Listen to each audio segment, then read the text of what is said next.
Question है, रोहन की माँ उससे 26 साल बड़ी है, ठीक है। उनकी आयु वर्षों में अब से 3 वर्ष पश्चात क्या हो जाएगी? 306। मतलब उन दोनों का गुणनफल जो है वो कितना आ जाएगा वर्षों में? 306। तो हमें क्या ज्ञात करना है? हमें रोहन की वर्तमान आयु क्या है ये ज्ञात करना है, ठीक है। तो हम जो हमें ज्ञात करना होता है उसको हम क्या कर लेते हैं? पुट कर लेते हैं।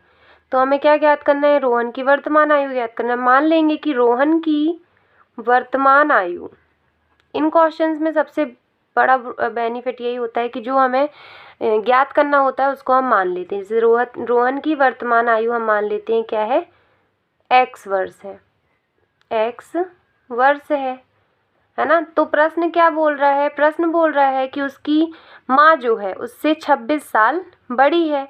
मतलब माँ की वर्तमान आयु क्या हो जाएगी? उससे 26 साल अधिक, है ना। मतलब ये हो जाएगी x + 26 वर्ष। अब वो क्या बोल रहा है कि अगर हम 3 वर्ष पश्चात देखें तो इन दोनों का गुणनफल जो है, इन दोनों का जो गुणनफल है वो कितना हो जाता है? 306 प्रश्नानुसार। अब हमें ध्यान रखना है, अगर ये बाद की बात करें, 3 साल बाद की बात कर रहे हैं ना, 3 वर्ष पश्चात, तो हमें इन दोनों आयु में 3 जोड़ देना है।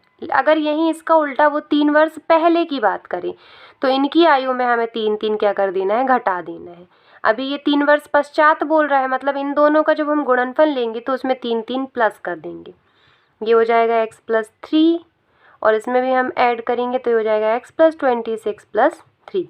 अगर ये पूर्व की बात कर रहा होता 3 वर्ष पूर्व तो हम इसमें 3 माइनस कर देते और इक्वल्स टू इनका गुणनफल कितना है अपने पास? 360 है, 360 है। यहाँ पे मैंने 306 लिया है, मतलब 360, ठीक है। अब इन दोनों का हमें क्या कर देना है? इनटू कर देना है। तो सबसे पहले हम यहाँ देख लेते हैं x + 3, 26 और 3 क्या हो जाएगा? x + 29 = 360, ठीक है। अब हम इनटू करेंगे तो x का ऐसे करेंगे तो x² + 29x, ये हो जाएगा +3x + 29 × 3 करेंगे तो कितना आ जाएगा अपने पास? ना 3 दूनी 6 और 2 8, मतलब 87 = 360। 360 को उठा के इस तरफ ले आएंगे तो ये हो जाएगा x² + 29x + 3x + 87 - 360 = 0। इन दोनों को हमें ऐड कर देना है तो x² + 29 3 32x होता है ना। और इन दोनों को घटा देंगे तो ये हो जाएगा -273 = 0। अब हम जब सॉल्व करेंगे तो हमें देखना है कि इसको हमें ऐसे तोड़ना है दो संख्याओं में कि जब हम गुणा करें तो 273 आ जाए, जोड़ें और घटाएं तो कितना आ जाए? 32 आ जाए। यहाँ पे हम दो जो संख्याएं हैं वो ले लेते हैं, x² प्लस, देखो अब 32 को हम दो ऐसी संख्या में तोड़ेंगे कि अगर हम उनका गुणा करें तो कितना है? 273 है, और उनको जोड़ें या घटाएं तो कितना है? 32 है। तो ऐसी दो संख्याएं हो जाएंगी।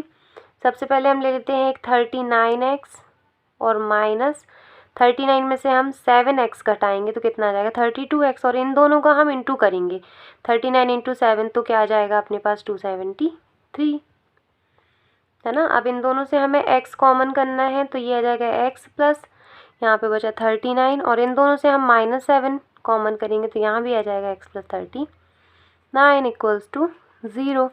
अब देखिए ये और ये तो कॉमन निकल आया x + 39। अब यहाँ क्या बचा? x - 7 = 0। अब इन दोनों को हमें बराबर 0 का रखना है तो जब x + 39 = 0 होगा तो x की वैल्यू क्या आ जाएगी? x की वैल्यू हो जाएगी -39। ये मान्य क्या है? जो मान है अमान्य है, इसलिए हम क्या लेके चलेंगे?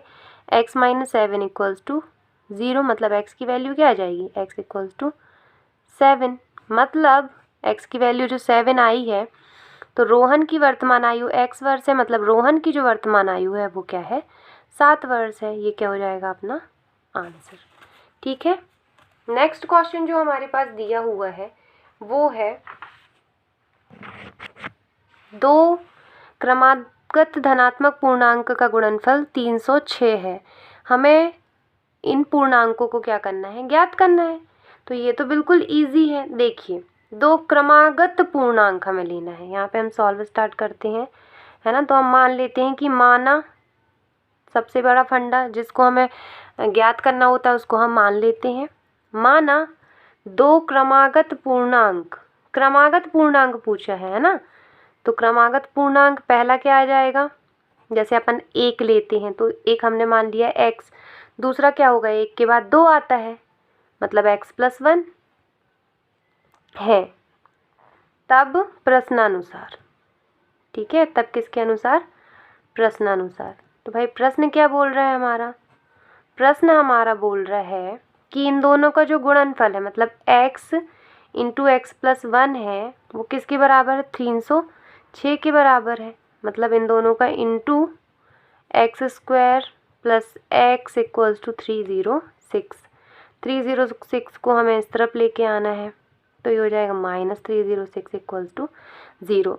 अब सेम सिचुएशन, 306 को हमें ऐसे दो भागों में डिवाइड करना है कि अगर हम जोड़ें या घटाएं तो 1 आना चाहिए, और दो उन संख्याओं का इंटू करें तो कितना आना चाहिए, 306 आना चाहिए। तो ऐसी दो संख्याएं कौन कौन सी हो जाएंगी, यहाँ पे हम देख लेते हैं। x³ प्लस एक हमने ले ली 18x, और एक हमने ले ली -17x। अब 18x में से हम 17x घटाएंगे तो कितना आ जाएगा, 1x, और वो भी किसका आएगा, प्लस, क्योंकि बड़ी संख्या का चिन्ह हमने प्लस लिया है। सेम जब हम इन दोनों का गुणा करेंगे 18 इंटू 17 तो क्या आ जाएगा, 306। तो हमें दो संख्याएं ऐसी लेनी होती हैं कि उनका हम गुणा करें तो लास्ट वाली संख्या आ जाए, और जोड़ें या घटाएं तो बीच वाली संख्या आ जाए।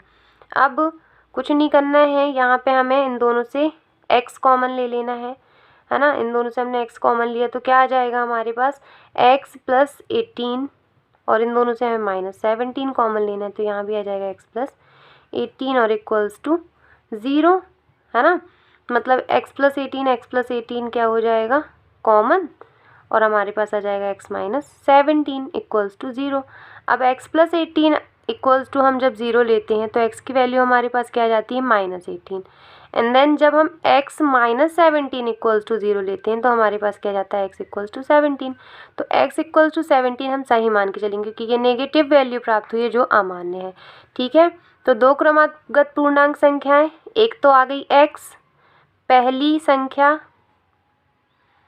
x मतलब क्या आ जाएगी, 17, और दूसरी संख्या जो है, दूसरी संख्या वो क्या है, x+1, मतलब 17 + 1 इक्वल्स टू क्या आ जाएगी, 18। ये क्या हो जाएगा हमारा आंसर। तो ऐसे ही हमें सारे क्वेश्चन सॉल्व करना है। आई होप आपको ये वीडियो अच्छा लगा होगा। वीडियो अच्छा लगा हो तो इसे लाइक और शेयर करें, और अगर आप चैनल पर नए हैं तो चैनल को सब्सक्राइब करना ना भूलें। Thank you so much.